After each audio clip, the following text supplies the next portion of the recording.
여러분 라포라고 하는 심리학 용어를 들어보신 적 있으십니까? 이 라포라고 하는 것은 의사와 환자 사이에 또는 상담자와 내담자 사이에 형성되는 깊은 신뢰와 공감의 관계를 뜻하는 용어입니다. 아무리 좋은 약이 있고 의사가 아무리 의술이 좋아도 또 상담사의 기법이 아무리 훌륭하다 할지라도 이 라포가 형성되어지지 않으면 치료 효과가 현저히 떨어진다고 합니다. 왜 그럴까? 사람은 자신의 마음을 알아주는 한 사람, 내 아픔에 진심으로 귀를 기울여주는 그 한 사람을 만날 때에 비로소 마음의 문이 열리고 마음의 문이 열릴 때에 치료가 시작되기 때문입니다. 얼마 전 병원에서 오랫동안 간병을 하던 한 성도님을 만나서 이야기를 들었습니다. 하루하루가 잿빛 같고 끝이 보이지 않는 터널을 걷는 것 같은 암담한 순간에 같은 병실에 간병인으로 있던 한 보호자가 찾아와서 커피 한 잔을 건네더랍니다. 그러면서 하는 말이 많이 힘드시죠? 그래도 기운 내세요. 제가 기도하겠습니다. 그렇게 말을 붙여왔습니다. 같은 고통을 겪고 있는 간병을 하고 있는 보호자임에도 불구하고 고통하는 그 성도님의 마음을 어루만져 주었습니다. 큰 위로도 아니었습니다. 어떤 엄청난 일을 한 것도 아닙니다. 다만 커피 한 잔 건네였고 위로의 말 한마디였습니다. 그것이 내 마음을 알아주는구나 라는 것으로 그의 마음이 연결되었기 때문에 다시 힘을 얻을 수가 있었다는 고백이었습니다. 오늘 우리가 함께 읽은 이 본문의 말씀, 초대교회, 사도행전의 이 초대교회 성도들의 모습이야말로 서로의 마음을 알아주는 한 사람 한 사람들의 모습이었습니다. 그들은 성령의 뜨거운 임재 속에서 서로의 필요를 자기의 필요처럼 여겼고 서로의 아픔을 자기의 아픔으로 여겼던 사람들입니다. 오늘 본문에는 바로 그 공동체의 중심에 서 있던 한 사람을 소개하고 있습니다. 그의 이름만으로도 우리의 마음이 따뜻해지는 사람입니다. 바로 바나바라고 하는 사람입니다. 오늘 이 시간 바나바를 통해서 하나님께서 원하시는 우리의 진정한 돌봄이 무엇인지 깨닫는 소중한 은혜가 있기를 주의 이름으로 축원합니다. 오늘 본문 36절은 이렇게 기록하고 있습니다. 우리 같이 한번 읽어볼까요? 구브로에서 난 레위족 사람이 있으니 이름은 요셉이라 사도들이 일컬어 바나바라 번역하면 위로의 아들이라 하니. 아멘. 이 바나바의 본명을 밝히고 있습니다. 그 이름은 요셉이라고 합니다. 요셉은 아브라함과 이삭과 야곱의 그 12아들 중에 한 요셉 족장으로 이어지는 이름이지요. 그야말로 이스라엘 백성들에게 있어서 요셉은 아브라함이나 이삭이나 야곱과 마찬가지로 정말 위대한 이름이었습니다. 정말 본받고 싶고 되고 싶고 그렇게 따라가고 싶은 그런 모범적인 인물이었지요.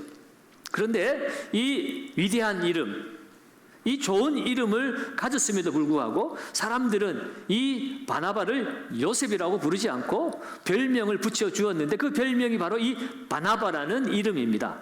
도대체 이 바나바라는 이름이 어떤 의미를 가지고 있길래 사람들은 그를 굳이 요셉이라는 좋은 이름 내버려 두고 바나바라고 부르고 싶었던 것일까? 오늘 본문에는 친절하게도 그 바나바의 의미를 잘 설명해 놓고 있습니다. 번역하면 뭐라고요? 위로의 아들이라. 여러분 오늘 이 위로의 아들이라는 헬라어 원문을 보면 히오스 파라클레세우스라는 말로 되어 있습니다. 히오스는 아들이라는 뜻이고 이 위로라는 말이 파라클레세우스라는 단어인데 이 파라클레세우스라는 단어는 단순히 힘내라고 등 두드려주고 격려하는 위로를 넘어서는 차원입니다. 이 파라클레세오스의 원형이 파라클레시스라는 단어인데요. 이 파라클레시스는 곁으로 부르다, 파라클레오라는 말의 이 합성어입니다. 이 위로라고 하는 것이야말로 누군가의 곁에 와서 그와 함께 서주는 것이라는 것이에요. 함께 서서 그의 변호자가 되어주고 그를 붙들어 세워주는, 도우는 사람이 되어주는 이 모든 행위가 다 포함된 것이 바로 이 파라클레시스라는 말의 의미입니다. 그런데 놀랍게도 이 단어가 너무나 중요한 단어와 맞닿아 있습니다. 우리 옆에 서서 우리를 도와주시는 진정한 위로자가 계시죠. 바로 보혜사 성령님이십니다. 우리 주님께서는 우리의 보혜사셨어요. 우리의 옆에 서셔서 우리를 세워주시고 우리를 보호하시고 우리를 변호해 주시고 우리를 위로해 주셨던 예수님, 그 예수님이 제자들을 떠나가실 때에 걱정하지 마라, 내가 떠나가면 너희를 위해 또 다른 보혜사를 너희에게 보낼 것이라고 했는데, 그 또 다른 보혜사는 바로 지금도 우리와 함께 하시는 성령 하나님이십니다. 그 성령님의 별명이 보혜사세요. 그 보혜사라는 이름이 파라클레토스라는 단어입니다. 이 파라클레토스가 바로 이 위로의 원형인 파라클레시스와 같은 어원을 가지고 있습니다. 그러니까 오늘 이 바나바, 위로의 아들이라고 했을 때에 이 바나바라는 이름 속에 너무나도 엄청난 의미가 담겨 있는 것임을 우리는 그 단어를 통해서 알 수가 있습니다. 오늘 이렇게 놀라운 이름임에도 불구하고 초대교회 성도들, 영적 지도자들이 스스럼 없이 이 요셉을 바나바라고 불렀다는 것은 이 요셉이라는 사람의 그 언행이, 그가 행하는 모든 일들이 바로 이 성령님의 사역과 같은 일들로 나타났다는 것을 우리가 유추해 볼 수가 있습니다.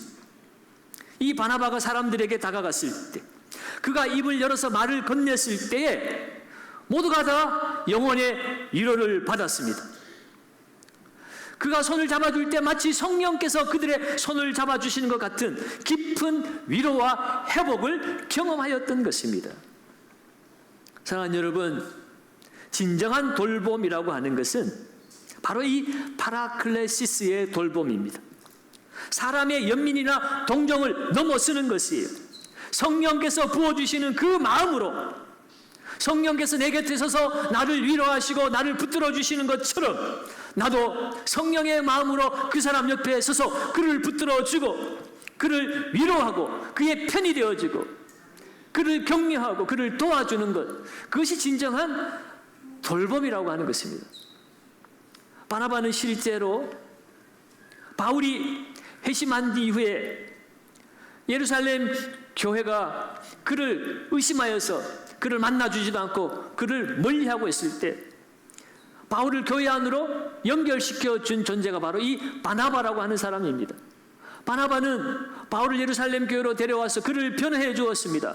그리고 그가 신뢰할 만한 사람이라는 것을 직접 그는 증언해 주었습니다. 그래서 바울이라고 하는 위대한 사도가 이 바나바를 통해서 탄생될 수 있었던 것입니다.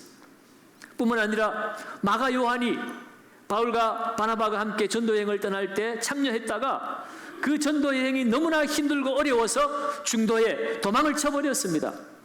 그때에 사도 바울은 이런 마가 같은 인생은 더 이상 같이 우리와 일할 수 없다라고 그를 멀리했습니다. 그를 선교 팀원으로 받아주지 않았어요.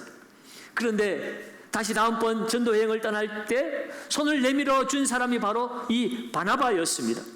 비록 한번 실수가 있다 할지라도 다시 기회를 주자라고 그에게 손을 내밀어서 마가를 다시 하나님을 위해 살 수 있도록 이끌어준 사람이 바나바였고, 그 결과로 마가 또한 위대한 그리스도의 제자가 되어서 사복음서 중에 하나인 마가복음을 기록해서 오늘 우리에게 전해주는 복된 하나님의 종의 삶을 살았던 것입니다. 사랑하는 여러분, 돌봄이라고 하는 것이 바로 이런 것입니다.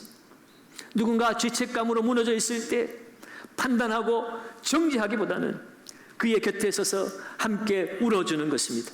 그의 회복을 위해서 함께 기도하며 기다려주는 것입니다. 그것이 바나바가 우리에게 보여준 돌봄의 모습이었습니다. 누군가 미래에 대한 불안으로 낙심하고 있을 때 섣부른 조언을 하기보다는 잠잠히 그의 이야기를 들어주는 것이 위로고 돌봄입니다. 내가 너와 함께 있다는 신호를 보내주는 것, 그것이 오늘 위로의 아들 바나바가 보여준 진정한 돌봄의 모습이었습니다. 여러분, 이처럼 이 초대교회 안에 바나바라고 하는 한 사람의 존재는 그 존재 자체가 공동체의 위로가 되고 힘이 되었습니다. 그래서 사람들은 스스럼 없이 그를 위로의 아들이라, 그 바나바라는 이름을 부르기를 즐겨했고 기뻐했던 것을 우리가 깨닫게 되어집니다. 사랑하는 여러분, 오늘 우리도 태어날 때 부모가 붙여진 이름을 가지고 있습니다. 그런데 사람들이 우리를 볼 때 우리의 그 이름에 어떤 수식어를 붙일 수 있을까요? 사람들은 그 이름 앞에 회장님, 의원님, 선생님, 이 세상이 유익하게 여기는 여러 타이틀을 수식어로 붙이기를 원하고 바라며 살아가고 있습니다. 물론 세상에서도 그런 성공적인 타이틀을 가지는 것도 중요하겠죠. 그러나 여러분, 이 세상은 소멸되어질 것입니다. 영원한 것은 하나님의 나라입니다. 세상이 잠시 알아주는 것에 우리가 목말라 할 것이 아니라 영원하신 하나님이 우리를 어떻게 바라보시고 우리를 어떻게 불러주시는가, 거기에도 우리는 목말라 해야 할 것입니다. 그런 의미에서 오늘 우리도 하나님께서 우리에게 위로의 아들, 위로의 딸이라는 영광스러운 수식어를 붙여주시기를 사모하며 나아가시는 저와 여러분이 되시기를 바랍니다. 오늘 이 바나바의 위로가 단순히 따뜻한 말과 공감으로만 끝나지 않았습니다.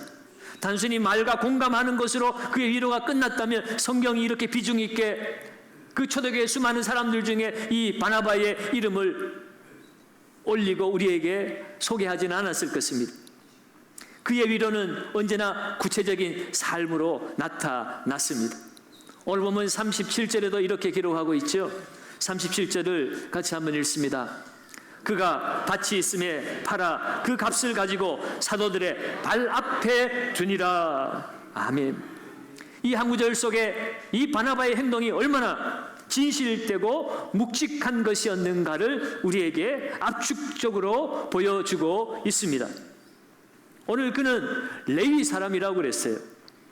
구약 율법에 따르면 레위 사람들은 따로 기업을 분배받지 못했습니다. 그들은 백성들이 11조로 생활해야만 했습니다. 그런데 오늘 바나바는 레위 사람임에도 불구하고 밭이 있음에라고 기록하고 있는데, 이것은 우리가 그 시대적 상황과 배경을 알아야 됩니다. 이스라엘 백성들이 나라를 잃고 온 세계 각처로 흩어졌습니다. 그 흩어진 사람들을 디아스포라 유대인이라고 말합니다. 이 바나바도 본래 이 구브로 섬, 지금은 키프로스죠. 그 구브로 섬에 흩어져 살았던 디아스포라 유대인이었습니다. 그래서 그는 레위인이었지만 레위인으로 살지 못하고 일반 사람들처럼 밭을 일구고 재산을 일구고 살았던 것을 우리가 알 수가 있습니다. 그런데 중요한 것은 그가 레위인이었든지 아니었든지 간에 오늘 그가 한 행동이었습니다. 고대 사회에서 땅, 특히 이 밭이라고 하는 것은 한 사람의 전 재산입니다. 그리고 미래를 확실하게 보장하는 생계 수단이고 또한 노후 대책이고 또 자녀들에게 물려줄 수 있는 유산이기도 했습니다. 그런데 바나바는 오늘 그 밭을 팔아버렸어요. 그 중요한 것을 왜 팔았을까? 당시 초대교회는 성령의 역사로 엄청난 사람들이 회개하고 교회 안으로 몰려들어왔습니다. 그런데 그 중에는 가난한 가부들, 고아들, 나그네들, 또는 예수를 믿는다는 것 때문에 직장에서 차별당하고 쫓겨당한 사람들, 자기의 생계를 책임지고 이어갈 수 없는 연약한 사람들이 너무나 많이 교회 안으로 몰려왔던 것입니다. 바나바는 그 공동체의 필요를 보았습니다. 그들의 아픔과 신음소리를 그 귀로 들었습니다. 그것을 외면할 수가 없었던 거죠. 그래서 그는 자신의 밭을 팔아서 오늘 본문에 의하면 그 값을 사도들의 발 앞에 두었다라고 말합니다.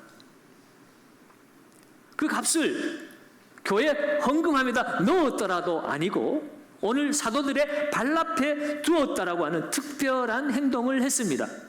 여러분, 이 발 앞에 둔다는 표현이 가져다주는 의미가 무엇이었을까? 여러분, 이 행위 속에는요 이런 의미가 담겨 있습니다. 이 돈은 이제 제 것이 아닙니다. 이 돈의 소유권과 사용권을 온전히 교회 공동체 지도자에게 맡겨드립니다. 그것이 어떻게 사용되었는지 저는 전혀 간섭하지 않겠습니다. 교회의 가장 시급한 필요를 위해 사용해 주십시오라는 완전한 신뢰와 헌신이 담겨있는 행동입니다. 그는 헌신과 신뢰로 헌금을 드렸기 때문에 내가 이만큼 헌금했습니다. 여러분들이 할 수 없을 만큼 나는 내 전 재산을 팔아서 헌금했습니다. 이렇게 자랑하지 않았습니다. 자기를 드러내지 않았습니다. 그리고 그 돈을 가지고 나는 이런 것에 사용했고 이런 일을 했고 자기가 직접 뭔가 했다고 자랑하면서 교회 안에 사람들을 자기 영향력 아래 두려고 하는 그런 일도 하지 않았습니다. 그는 온전히 기쁘게 그리고 조용하게 자신의 것을 드리는 모습을 보여주었습니다. 오늘 이 모습과 대조되는 모습이 바로 이어지는 5장에 나오는 아나니와 삽비라 부부의 사건입니다. 그들은 이 바나바의 모습을 보고 자신들도 따라서 사람들에게 자신을 나타내기 위해서 재산의 일부를 팔아서 마치 전 재산을 팔아서 드린 것처럼 그렇게 거짓말을 했습니다. 자신들을 포장하려고 한 거죠. 일부를 숨겨놓고 전 재산을 드렸다라고 그렇게 자신을 포장하고 드러내고 싶었습니다. 하나님은 우리가 얼마를 드렸느냐, 얼마나 많이 드렸느냐 그것을 따지고 그것을 가지고 차별하는 분이 아니세요. 가부의 동전 한 입도 부자의 그 어마어마한 헌금보다 더 소중하게 여기시는 하나님이십니다. 그런데 오늘 이 아나니와 삽비라는 자신의 의를 드러내기 위하여서 거짓말을 하다가 하나님의 무서운 심판을 받게 되는 장면이 5장에 등장을 하게 되죠. 여러분, 하나님은 우리의 마음의 중심을 보십니다. 바나바는 그야말로 마음 중심으로부터 하나님의 그 긍휼하신 마음을 품고 그 세상의 성도들의 교회 공동체의 아픔과 신음소리에 그는 진심으로 헌신을 한 것이었어요. 바나바의 이러한 행동은 무언의 메시지가 되어서 그 교회 공동체에 큰 울림을 가져다 주었습니다. 어쩌면 아나니와 삽비라의 그 행동도 그 교회 안에 엄청난 그 울림을 그가 어떻게 우리도 한번 나도 한번 바나바처럼 영향력을 끼치는 사람이 되고 싶다 하는 그 욕심 때문에 그런 행동을 저질렀는지 모르겠습니다. 어쨌든 이 바나바가 이렇게 행동을 한 것은 그의 신앙 고백이었습니다. 우리 중 누구도 소외되는 사람이 없어야 한다. 내가 이 공동체를 책임지겠다라고 하는 그러한 신앙 고백적 행동이 이 바나바가 밭을 팔아서 사도들의 발 앞에 둔 행위였습니다. 사랑하는 여러분, 오늘날에도 우리 주변에는 이 바나바와 같은 돌봄의 손길을 필요로 하는 이들이 너무나 많이 있습니다. 경제적으로 어려움으로 고통하는 지체들이 있을 것입니다. 질병으로 신음하는 환자들도 있습니다. 관계의 깨어짐 속에서 외로워하는 영혼들이 너무나 많이 있습니다. 그들을 위해서 오늘 무엇을 할 수 있습니까? 우리가 바나바가 되어야 될 터인데 우리도 바나바처럼 밭을 팔아야 하는 것일까요? 여러분, 오늘 이 말씀이 여러분들에게 나도 밭을 팔아야 되나? 집을 팔아야 되나? 여러분 부담이 되시는 분이 있을 수도 있습니다. 그러나 여러분, 밭을 판다는 것, 여러분 그것은 부동산만을 의미하는 것이 아니에요. 우리에게 밭은 시간도 밭이 될 수 있고요, 우리의 재능도 밭이 될 수 있고요, 내가 누리고 있는 안정적인 이 공간도 나의 팔아야 될 밭이 될 수 있습니다.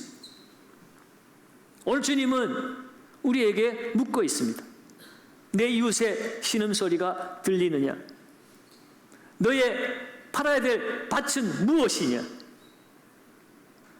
여러분, 오늘 우리 주변에 생활비가 부족한 학생들이 있습니다. 의료비 때문에 고민하는 지체들이 있습니다. 실직으로 어려워하는 이웃들이 있습니다.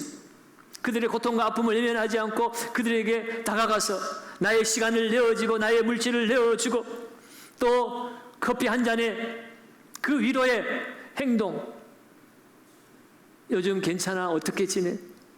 그렇게 마음을 전하는 그 행동이야말로 오늘 우리가 팔아야 될, 우리가 가지고 있는 작은 밭일 수가 있는 것입니다.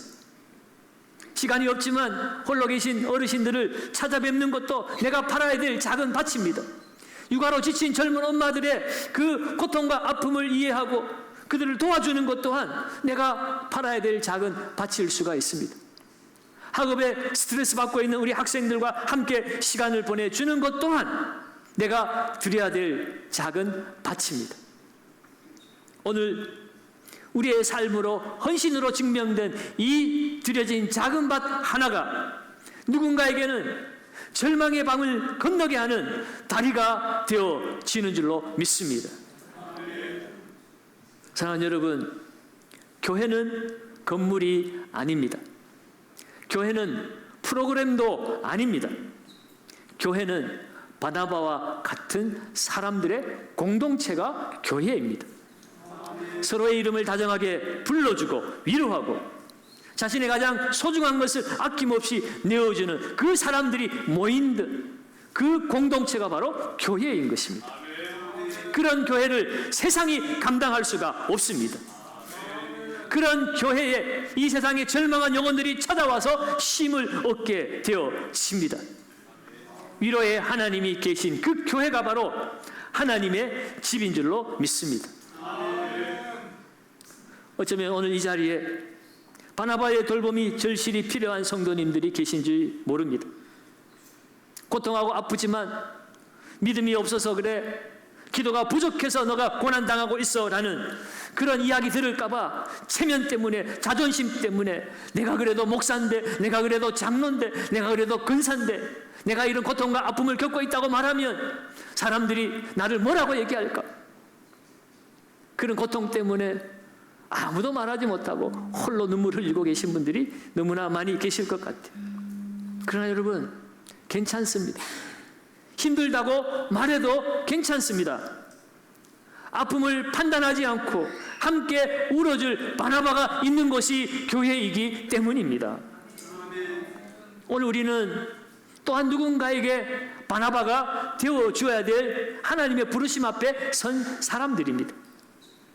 우리가 바나바가 된다는 것은 앞서 말씀드린 것처럼 거창하게 무슨 밭을 팔고 건물을 팔아야 바나바가 될 수 있는 것이 아닙니다. 지쳐있는 누군가에게 다가가서 따뜻한 커피 한 잔 건네며 제가 기도하고 있습니다. 진심 어린 말 한마디를 건넬 수 있을 때, 거기에서부터 이 시대의 바나바의 사역은 시작되는 것입니다. 그 작은 손길이 한 영혼을 일으키고 이 세상을 밝히는, 이 세상의 진정한 소망으로 우리 교회가 세워지게 될 줄로 믿습니다.